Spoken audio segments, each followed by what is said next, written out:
katawanan. Ay, di magre-reclaim. Healthy discussion. Alam mo ba, eto kasi dapat ang lagi nating tanong ng mga babayan ha? Bago tayo makisaw-saw sa issue, tingnan muna natin ano ba talaga yung pinag-uusapan. Yan, Diba? oo.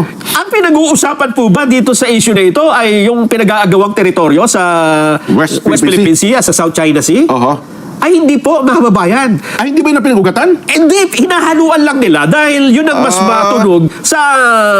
Pandinig ng mga Pilipino Oo. at saka yun ang ating interest eh. Pero ang pinagmulan po at ugat nito, gaya na nabanggit na natin kanina, ay yung pahayag po, yung ginawa mismo ni Commodore to, di ba? Oh, yes. Ng So- Coast Guard, na si Jay Tariela, Pahayag sa Senado, sa isang event, sa ano? sa isang conference, sa isang speech niya, ha? Sa eskwelahan sa isang eskwelahan Sa natin yun na De La Salle, oh. Ang sabi nga niya dito, Jen, nung inilabas yung 15 senator na naglabas ng resolusyon na kumukondina sa mga kritisismo ng Chinese Embassy sa mga Philippine official, ang sabi ni Jay Tariela, maraming salamat po sa ating mga kababayang miyembro ng ating Senado na piniling tindigan ang ating karapatan sa West Philippine Sea. Ang problema, hindi po yan talaga eh. Lalabuin talaga nilang issue para makakuha ng suporta. Kasi alam mo, Nelson, kung ating pagbabatayan, meron kasing tanong, dati last year naalala ko, merong survey, kapag ka pinag-uusapan, West Philippine Sea, hindi sa pro or anti-China, kundi ang tao, napakataas ng interest kung babanggitin mo ang West Philippine Sea. Yun. Pero ang pinagmulan niyan, ayan pong nakikita nating picture na yan. Sa isang konferensya, ay naglabas po kasi si Jay Tariela ng mga picture ni Chinese President Xi Jinping na ginawa niyang katatawanan, Jen. Yung Pangulo ng China? Diyan nagalit ang Chinese Embassy, hindi dun sa agawan sa West Philippine Sea, Jen. Hindi sila umingay dahil sa protesta natin dun sa West Philippine Sea, sa pagkipag-agawan natin, kundi sa eksenang yan, dyan sa mga picture na yan, na etong nakakagalit pa sa kanila, Jen, eh. I-deny ni Tariela na ginawa daw niya yan. Tapos may mga pictures pala, may mga video pala ata ang Chinese Embassy. At ang sabi ni Jay Tariela, hindi ko naman pinangalanan yan eh. Kayo nga nagpangalan na si Xi Jinping, hindi ko naman sinabi. Sino ba yan? Ang problema dyan, may video yun. Nakuha nyo ba? May video si Chinese Embassy na ipakita yan eh. Binilang nila, ilang beses binanggit ni Jay Tariela ang pangalang Xi Jinping.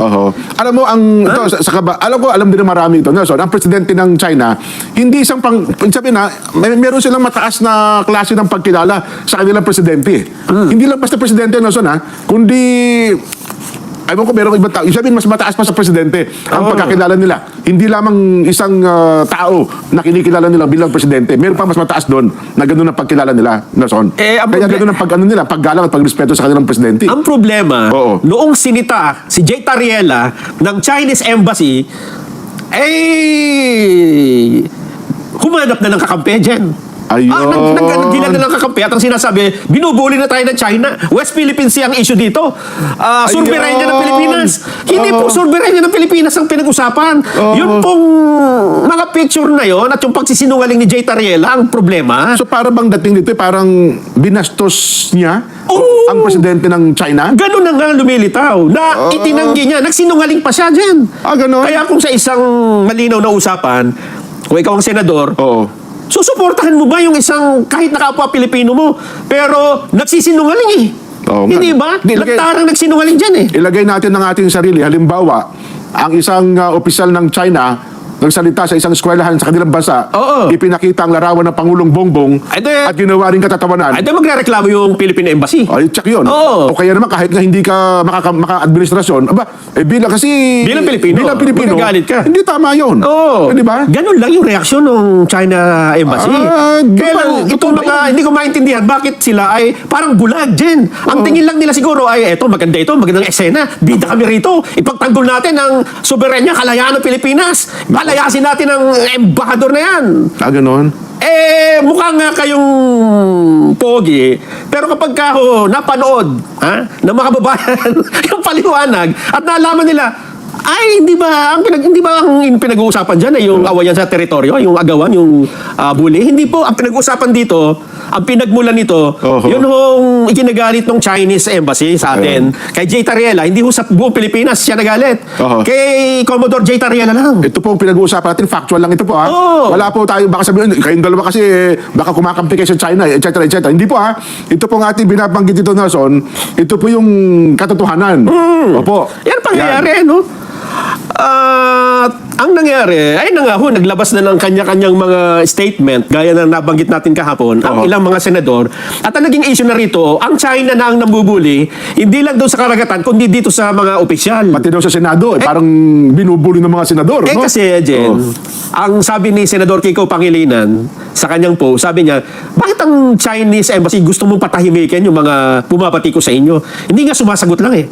Tapos ngayon, ang gusto nila, tumahimik ang Chinese embassy kapag ka sila sinasagot.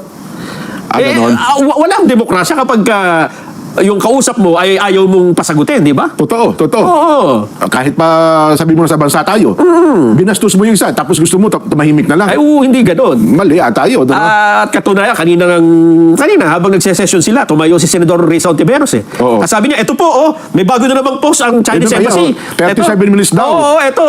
Hindi ba sila titigil? Bakit mo patitigil?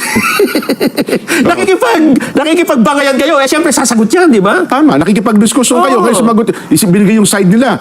Ang gusto niya, ayaw niyo marinig yung side nila, gusto niyo side lang nila. Eto ang masama, Jen. Ang gusto nila, kampihan sila ng mga Pilipino, ng mamamayang Pilipino, at para bang ito ay digmaan ng China at Pilipinas nang dahil dun sa... Ganon? Nang dahil dun sa taong nagsinungaling ng bastos, idadamay mo kaming lahat? Hindi ba, Jen? Nako. Papayag ba tayong ganon? Alam mo, na kinakaladkad tayong lahat sa digmaan. Isinusuong tayo sa... Isusuong mo kami sa kapahamakan eh. Hindi ba, Jen? Totoo. Bakit naman gano'n, isinubo nyo tayo tapos yun eh. Pero ba't naman, tataka naman ako sa mga senador natin. Ba't naman, inalam ba nila yung ugat ng pangyayari? Alam mo, Jen, kung minsan, di ba, mas mabilis magsalita eh. Ay, oo naman. Mas masarap mag-statement eh. Totoo. Mas masarap kumampi sa isang issue kahit hindi mo naman alam, akala mo yun talaga. Kasi halimbawa po ha, tanggalin natin si Jay Tariela. Ang usapin dito ay talagang agawan na ng teritoryo. Yan, oo. Di ba, ang sarap sumama dyan. Totoo. Diba, makabayan ka, maka-Pilipino, makabansa ka, pro-Philippines ka. Pero pag naintindihan mo, hindi ba pinag-uusapan dito yung pambabastos ng isang tao dun sa Chinese president. Intindihin mo na, teka muna, akala ko ba yung West Philippine Sea pinag-uusapan? Hindi ho yan talaga. Hindi talaga yan. Baka naman maging katwiran nila dyan, Nelson at Jen. Ito yung karugtong lamang kasi nauna talaga pinag-uusapan kaya nagpapainit ng issue ay yung usapin ukol sa West Philippine Sea. Naging kumbaga sidelight lang ang usapin nung pagsasalita ni Commodore Tariela doon sa isang eskwelahan. Kaya lang, Jen, kung hindi niya ginamit yung picture ni Xi Jinping at itinuturo pa niya at dinideny pa niya, wala sanang issue eh dahil matagal na po nating dinidiscuss eh. Matagal nang nagsasalita ang mga opisyal ng gobyerno, mga senador, patungkol dyan sa West Philippine Sea. At totoo, napakarami na nating protesta eh. Napakarami na. Isang bundle na yata ang protesta natin, usapin na yan eh. Hindi naman nag-escalate ng ganito. Tama. Alam mo ba ang sabi ng DFA? Kung pagkasabihin na natin, para matanggal ang doubt, tama ba yung ginawa ni Commodore Tariela na idinamay niya si President Xi Jinping? Ayan, dapat siguro, tignan na natin yung mga diplomatic officials natin. Ano ang kanilang reaction dyan? Sa statement po ng Department of Foreign Affairs na inilabas kahapon, medyo late na ng hapon ito eh. So naglabas din pala sila? Naglabas sila ng statement. Sabi nila, ay kanila namang sinusuportahan ng mga opisyal ng Pilipinas. Kaya lang, eto ang problema. Doon sa bandang ilalim ay nakalagay, meron silang payo dyan eh. May payo, may advice. Kasi kung pag-uusapan ay territorial disputes at kung ano pa mang hindi pagkakaunawaan, mayroong limitasyon. Okay. Eto, ang sabi dito, in interacting with foreign governments, pakiliwat mo nga sa wika natin. In interacting with foreign governments, sa ating pakikipagtalas-tasan sa ibang pamahalaan, both language and action should be firm. Dapat ang bawat salita at ang galaw ay firm. Anong tawag doon? Yung Hindi, basta matatag eh. Basta, Ano siya, hindi siya magaslaw. Parang, ano lang. basta firm. Mas madaling maintindihan ng mga Pilipino yan. Sige, sige. Firm and assertive in Oh. conveying the national position. Yan, oh. Matatag ka paglaban mo ang... May paninindigan ka dapat. Yan, oo. But also, eto na, Pero ngunit, measured and composed in tone. yun yung tinatawag na diplomatic language. Inaano mo, sinusukat mo na hindi ka lalagpas. Ha? Oo. Dapat ay composed in tone. Yung tono mo, hindi masyadong nakikipag-away. Oo, tama. Pati mga salita mo, di ba? Yung ginagamit mong salita. Oo. Our statement should consistently position the Philippine government as taking the higher ground. Okay. Ibig sabihin, dapat doon ka sa advantage. Ito ang dapat natandaan. Foreign heads of state Oh. and government Oo. should be off limits or at least treated with respect regardless of our personal views. Ayun. So, dapat daw ang mga leader ng ibang bansa at ang ating pamahalaan dapat irespeto ang should respect. Ano sabi niya? Hindi na-respeto mo kapag ka magsasalita ka. Ayan. oo. Kung kaya mo nga off limits, huwag mong idadamay. Hanggat maaari. Oo. Oo. Hanggat maaari. Wag mo dadamay. Ibig sabihin, Ang yung sa loobin, yung personal na interest. kahit ano pa ang personal view mo, huwag mong idadamay ang leader ng bansa. O kung idamay mo ba, dapat respetuhin mo. Ayan. Kung susukatin natin dito sa pamantayang ito ng Department of Foreign Affairs, yung ginawa ni Commodore J. Tariela, mali po yung kanyang ginawa. Parang bagsak siya doon. Bagsak sa doon. Oo. Gumamit pa siya ng mga nakakatawang picture. Tapos nung sinita siya ng embassy, nagalit siya, i-deny niya. Oho. Nung sinagot na naman siya at hindi, eto may picture ka. Eto yung salita mo. Tapos may audio pa, May may audio. Oh. Xi Jinping, 1, 2, 3, 4, 5, 6, 7, 8, 9, 10, 11, 12 yata. Oo. Ang ginawa mo, nagtawag ka. Nagsumbong ka. Hindi naman Sa yata- Senado. yung mga hindi naman alam ang usapan, nakisawsaw dyan, ha? Para lang mapunta sa limelight. At mas matapang pa kaysa Mas doon sa... matapang pa. Yung- Naghamon pa na lumayas kayo rito. Ang bigat naman ng salita na yun, ano ha? Para bang alam na alam nila ang consequences kapag ka nagputol ng diplomatic relations ang Pilipinas sa alinmang bansa. Natawa na lang ako. Alam kaya nila, infected na, ano ha? Ewan ko sa kanila. Ewan ko lang.